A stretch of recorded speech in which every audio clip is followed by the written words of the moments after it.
سلامونه او نیکې هیلې هیلهمند یم چې جوړ او روغ به یاست. دغه ورځ کې که تاسو مرکه لیدلې اوسئ د ملا یعقوب یوه مرکه تلونیوز سره راووتل چې په دې مرکې کې ډېرې توندې خبرې هم سوي وې. ډېرو خلکو وویله چې دا ډول خبرې د اوس مهال لپاره د افغانستان د اوسني حالت لپاره بالکل ضرور نه وي او دا هغسې احساساتي خبرې وي او دا پارونکې خبرې وي، دا څه خبرې وي. مګر بعضې خلکو بیا دا خبرې ښه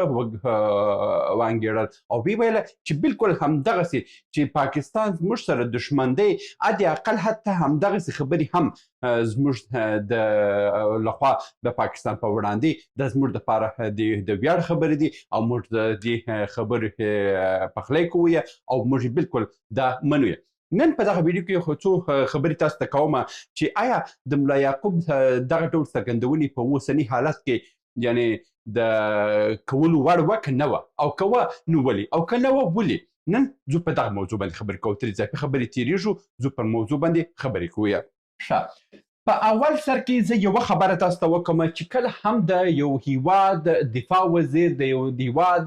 کوم وزیر یا د کوم هیواد کوم ولسمشر، د یو هیواد کوم جګپوړی چارواکی چې کله هم مرکې کوي، هغه مرکې باید ډېر دقیقه او ډېر ژور او ډېر مخکې تر مخکې هر څه باید ترتیب سوي اوسي او د هماغه ترتیب پر اساس باندې دوی باید مرکې وکړي. ښه مثال یې همدغه دی، که تاسو د زلمي خلیلزاد مرکې لیدلي اوسئ، هغه همیشه داسې یعنې ډېر په ځنډ سره هر خبره کوي او دی هر خبره خپل د مغز کې دې تعلیلوي چې دا خبره زه وکړم که یې ونه کوم. دا یوازې د زلمي خلیلزاد خبر نه دی، دا په نړۍ کې ټول سیاسي چارواکي په همدغه ډول مرکې کوي. دوی هره خبره چې کوي مخکې حوال هغه خو په مغز کې څېړي چې آیا دا ضرورت دی که ویې کوم که یې ونه کوم، همدغه بیا دوی کوي. دا هغه خبرې دي چې په یو هیواد کې سیاسي چارواکي د ټولو هیوادونو لپاره همدغه توازن دی او دا کوي او دا باید هم وسي، ځکه چې دا یو جګپوړی چارواکي هره خبره ثبوت ده. اوس د ملا یعقوب خبرې چې وه هغه د پاکستان په وړاندې ډېر توند غبرګونونه وښوله او ویې ویل چې پاکستان دښمن دی، پاکستان دوست نه دی. د اسلام آباد وهل ځکه وهل کېږي چې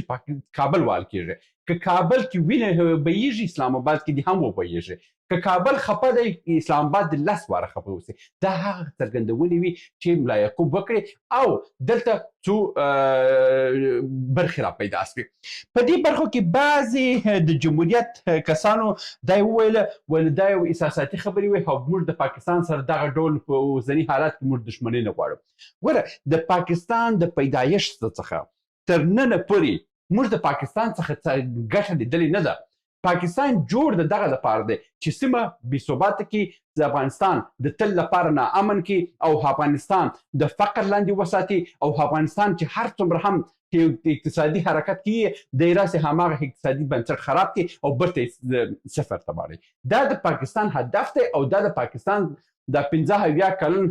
تاریخ دی چې د کومې ورځ څخه دا جوړ سوی دی، دا په شیطانت جوړ سوی دی او تر ننه پورې همدغه پلان دی چې د نورو هیوادو څخه پروژې واخلي او دا پر افغانستان باندې تطبیق کړي او په ټولو اسیایي هیوادو کې تطبیق کړي. که پښتانه د ډیورنډ فرضي کرښې په اخوا دي، هغوی هم ځپل کېږي. که په افغانستان کې افغانان اوسېږي، په دې مهمه نه ده، هر قوم چې اوسي ټوله ځپي. اوس د دې لپاره چې د بعضې جمهوریتیان وایي چې یاره دغه ډول جدي خبرې ضرور نه وه او دغه احساساتي زه اول کې د دوی څخه پوښتنه کوم چې هغه دا څه خبره ده چې موږ د کومې ورځې دپاره دا خبرې وساتو، دغه مصلحت د کومې ورځې دپاره باید موږ وساتو، تر کله پورې باید موږ د پاکستان په وړاندې همدغسې خاموشه پاتې سو. د پاکستان په وړاندې په لومړي ځل کې پخوا کې اولي تندې خبرې چې کولې هغه داود خان کولې، بیا وروسته تر هغه ډاکټر صاحب نجیب کولې. دا په دریم ځل دی چې په لومړي ځل د بعد کلونو یو څه مرکه راووتله چې د پاکستان په وړاندې دغسې توند غبرګون جوړ شو او دا د توند غبرګونونه ګټې څه دي؟ ګوره، په لومړی کې موږ باید خپل ملت خپل ولسونه په دې باندې پوه کړو چې پنجاب زموږ ازلي دښمن دی، پاکستان زموږ ازلي دښمن دی. پاکستان په ژوند موږ سره نه دوستېږي او نه هم دوستي پلان لري. دا ځکه نه لري چې د دې اصلي هدف په همدغه اساس باندې دی چې سیمه ناامنه کړي او د سیمې سره افغانستان باید د تل لپاره داسې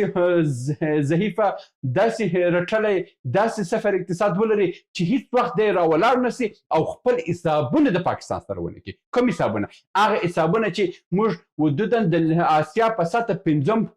نظامي قدرت و، موږ سره مزایلونه هغه مزایلونه چې د ډاکټر صاحب نجیب په وخت کې موږ درلودلو اوس هماغسې مزایلونه ایران نه لري. موږ هغه وخت کې سوپرسونیک هایپرسونیک نه د سوپرسونیک وه چې هغه وخت کې د په سوي هیوادو کې هیڅ هیواد نشوی ده چې د هغه مخه ونیسي. موږ هغه وخت کې درلودله مګر اوس موږ شی نه لرو. د هغه وخت څو مزایلونه چې پاتې دي هماغه مزایلونه نن په اسلام آباد باندې ویل کېږي چې اسلام آباد خوله بنده ده. اسلام آباد د همدغه ورځې څخه بیریږي. که افغانستان راولاړ شو، افغانستان په 100 ځله کې چې وایم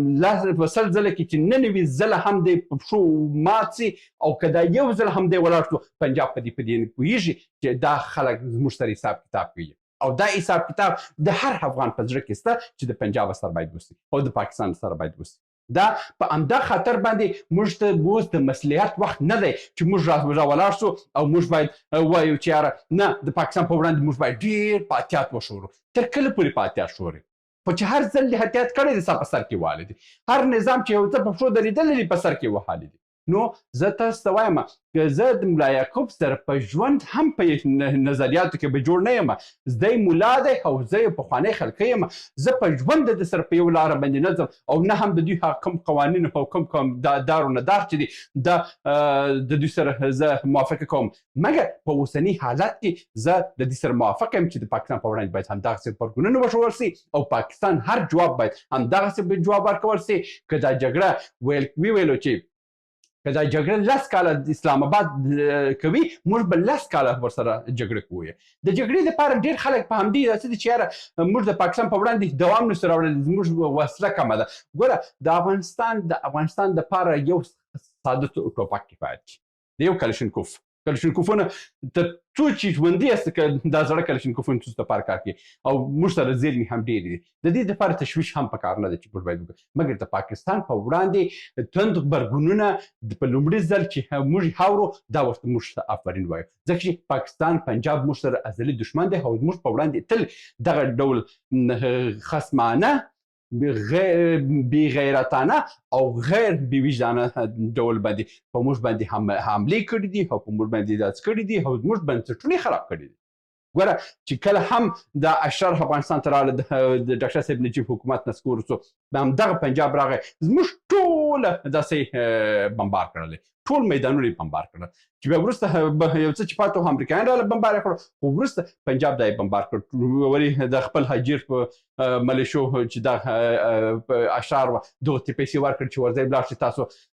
میدانونو کې اور ولګوئ، چې په شینډان میدان کې اور ولګولو چې څو جیټ الوتکې په یوه ورځ کې وسوځلې کباړ شوې او همدا بیا یو پاکستان ته په لیلام ډول باندې د زړه هاینانو په د زړه وسپنې په نامه باندې خرڅ کړه او همدغه دی چې نن افغانستان همدغسې تباه او برباد. نو پنجاب زموږ دپاره ښه کړي نه دي، همدا غبرګونونه دا بلکل زه ستایم کومه مرکه یې چې کړې وه په اساس وخت کې او بهترین وخت کې او بهترین جوابونه هم ورکړي دي او ډېر سنجیده ډول باندې مرکه یې وکړه او په مرکې کې یو دفاع وزیر باید همدغسې توند واوسي. داسې نه دی چې پخوا به زموږ دفاع وزیر ویې پچې غلا کولې، نو د پچو په غل به دی به چیرې د مملکت دفاع وکړي. نو په همدغه ډول باندې چې موږ تل دفاع وزیران درلودل په دغه 20 کلن دورې کې د جمهوریت یو هم ولاړ نه سو د پاکستان په وړاندې یو خبره وکړي چې وروره د پاکستان زموږ دښمن دی، پاکستان په ضد باندې موږ څه کوو، په کونړ باندې روزانه په موږ باندې په کونړ او په نورستان او په پکتیا او په هلمند باندې د پاکستان اجر پوځ لخوا حملې کېدله، مګر په جمهوریت کې هر څه سکوت و، هېڅ یوه خبرې نه کوله. مګر نن چې خبرې کوي بیا بیرته هماغه جمهوریتان په ولاړېږي چې نه ته خبرې مه کوه. نو د کومې ورځې دپاره خبرې نه کوي؟ تر کله پورې به موږ داسې خاموش یو؟ نو دا کومې مرکې چې کومې خبرې سوي دي زه بلکل موافقه یم او دا کوم خلک هم چې د دې په وړاندې وایي چې یاره موږ باید د پاکستان په وړاندې د مصلحته کار واخلو، زه دوی ته دا خبر کوم چې دا مصلحت کوم مصلحت دی، د کومې ورځې مصلحت دی، تر کله به دا مصلحت ساتي، د چا سره به دا مصلحت کوي، څوک به دا اجازه تاسو درکړي چې نن یې وخت دی بس د پاکستان په ضد باندې بس ولاړ سه. موږ ګوره دا کلونه موږ د پاکستان په ناهیلان سوي جګړې کې موږ شهیدان ورکوو وژل هره ورځ کې ځوانان شهیدان کېږي کورونه مو تباه کېږي اقتصاد مو ړنګېږي بنسټونه مو خرابېږي دا بهتره دا هسې چې هماغسې چې اوس په جګړه کې دا جګړې ته دوام ورکړه دغه جګړه زه درته وایم که همدغه ډیورنډ فرضي کرښه د ترانسپورټ پر مخ باندې بند واوسئ 2-3 میاشتې بعد همدا پاکستان به په ټکی تیل به هم ونه لري او په اقتصاد به یې په صفر باندې ولاړ همدا اوس د هند د خوا د لاره بنده ده د افغانستان د خوا لاره بنده ده د ایران د خوا لاره بنده ده چین د شی نه لري چې چین ته واستوي او کوم میوې چې افغانستان مارکیټو کې چلیدله هغه اوس بند سوي دي خو نه اروپا ځنې غواړي حتی همدغه عرب چې دی ورسره ستراتیژیک تړون لري همدغه عربان د زه میوې نه خوري وایي دا تا په کیمیاوي مواد راز کړي او زموږ دا ګېډې خرابوي نو چې عرب ورسره میوې نه خوري نو خو هند او سریلانکا او بنګلادیش وایي نه غواړي ځکه چې هغوی د ځان هر څه میوې لري د خو سریلانکا چې هغه فلیپین ته واستوه سریلانکا ته واستوه دوی ټول خپل میوې لري دوی خپل صادرات لري دی ستا په میوه څه کوي نو دا کوم حالت چې اوس روان شوی دی او کومې مرکې چې هم وسوې او د پاکستان په وړاندې کوم دریځونه چې اوس روان دي دا د پردې تر شا باندې څه کارونه کېږي خو زه وایم چې ملت دپاره دا د پاکستان د پوځي رژیم دپاره دا یو ښه لوبه ده او موږ یې ستایو او دا باید دوام پیدا کړي دا و د نن ورځې ویډیو تر بیا هم په الله سپارم ښې چارې سلامونه موږ ډېر موضوعات جوړ کړي دي که سیاسي موضوعات غواړئ ووینئ نو دلته کلیک کړئ او که غواړئ اقتصادي موضوعات وګورئ نو دلته کلیک کړئ او که غواړئ چې د تل لپاره راسره واوسئ نو دلته کلیک کړئ او چینل سبسکرایب کړئ مننه